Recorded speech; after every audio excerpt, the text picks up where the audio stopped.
Assalamualaikum warahmatullahi wabarakatuh.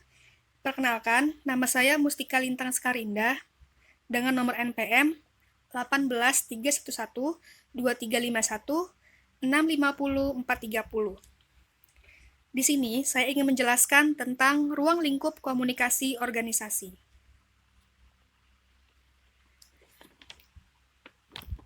Yang pertama, konsep-konsep dasar dalam komunikasi. Apa itu komunikasi?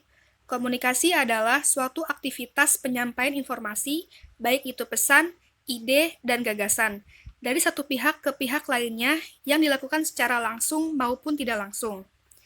Jadi, aktivitas komunikasi ini dapat dilakukan dengan dua cara, yakni secara langsung, maksudnya dengan lisan atau verbal, atau bisa disebut dengan face-to-face, sehingga memudahkan untuk saling mengerti.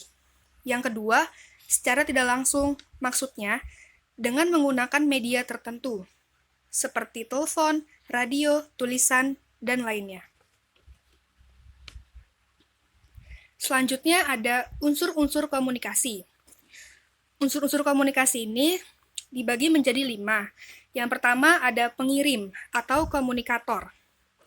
Pengirim atau disebut juga komunikator adalah seorang pengirim yang ingin menyampaikan pesan atau informasi kepada orang lain. Jadi pengirim ini disebut komunikator, yakni orang yang akan mengirim pesan atau informasi.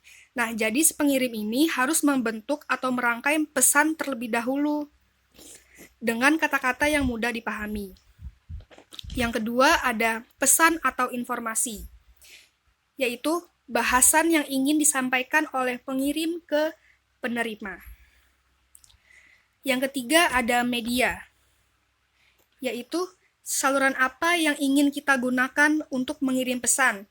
Contohnya seperti TV atau telepon, dan lain sebagainya.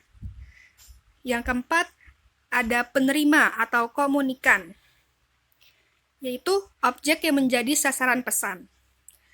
Dan yang terakhir ada feedback, yaitu proses untuk memastikan penerima pesan saling mengerti dan memahami isi pesan yang disampaikan oleh pengirim. Feedback bisa berupa lisan, teks, ataupun tindakan. Selanjutnya ada sifat komunikasi. Yang pertama ada tatap muka atau face-to-face, yakni bertemu secara langsung dan mendapatkan umpan balik atau feedback langsung. Contohnya, saat bertemu teman langsung. Yang kedua ada media, yaitu sarana yang digunakan. Nah, keuntungan dari media ini, kekuatan dari media adalah jangkauan yang luas dan jumlah yang besar. Contohnya, mengirim pesan melalui WhatsApp. Yang ketiga ada verbal, yakni ucapan langsung bisa dilakukan secara langsung atau dengan perantara media. Contohnya berinteraksi menggunakan media sosial atau telepon genggam. Yang terakhir ada non-verbal, yakni proses komunikasi di mana pesan yang disampaikan tidak menggunakan kata-kata.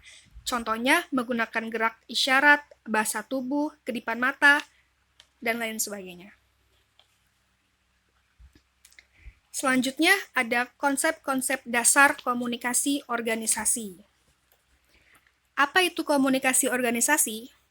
Komunikasi organisasi ialah sebuah pertukaran pesan, ide, serta gagasan kepada komunikator dan komunikan yang terjadi dalam lingkungan yang besar dan luas dengan menggunakan media.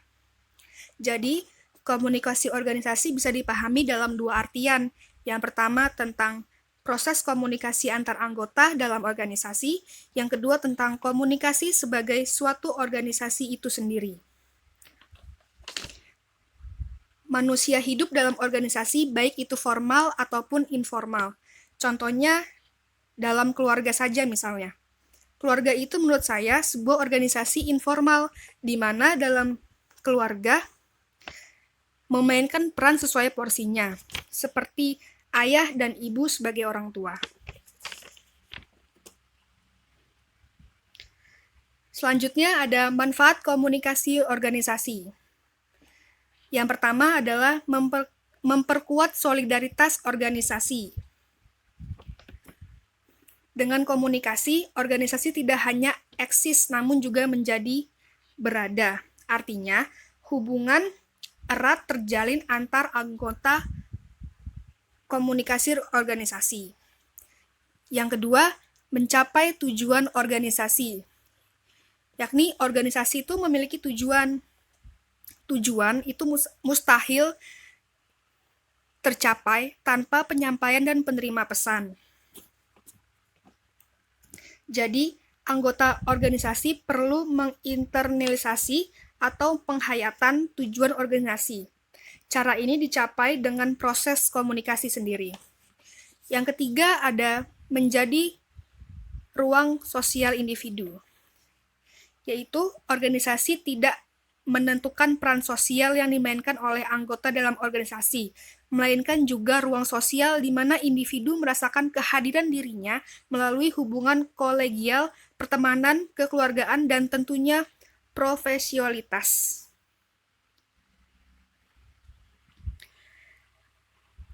Hubungan komunikasi dengan organisasi. Komunikasi dengan organisasi terletak pada peninjauannya yang berfokus kepada manusia-manusia yang terlibat untuk mencapai tujuan organisasi itu. Komunikasi mempertanyakan bentuk komunikasi apa yang berlangsung dalam sebuah organisasi tersebut dan media apa yang dipakai, serta bagaimana prosesnya, dan lain sebagainya.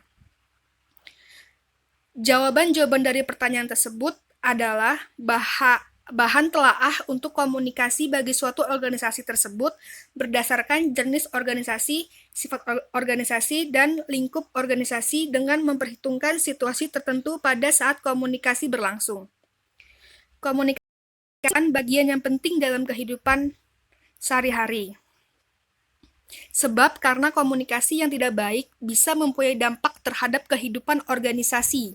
Misalnya, konflik antara anggota organisasi dan sebaliknya. Komunikasi yang baik dapat meningkatkan kinerja yang baik, kepuasan bersama untuk mencapai tujuan bersama. Dan yang terakhir, ada fungsi komunikasi dalam organisasi. Yang pertama ada fungsi informatif, yaitu sebagai suatu sistem pemrosesan informasi di mana setiap anggota diharapkan mampu memberi dan menerima informasi dengan baik. Yang kedua, fungsi regulatif, yaitu berkaitan dengan aturan yang berlaku. Yang ketiga, fungsi persuasif, yaitu mempengaruhi orang lain dengan unsur kepercayaan dan pendekatan. Nah, fungsi persuasif ini merupakan cara lain dari pemerintahan gitu, terkait penggunaan cara yang lebih halus agar seseorang lebih menghargai suatu tugas yang diberikan kepadanya. Nah, yang terakhir ada fungsi integratif, yaitu penyediaan saluran yang diharapkan setiap anggota dapat melaksanakan tugas dengan baik. Sekian presentasi dari saya, kurang lebihnya saya mohon maaf. Wabillahi taufiq wal hidayah. Wassalamualaikum warahmatullahi wabarakatuh.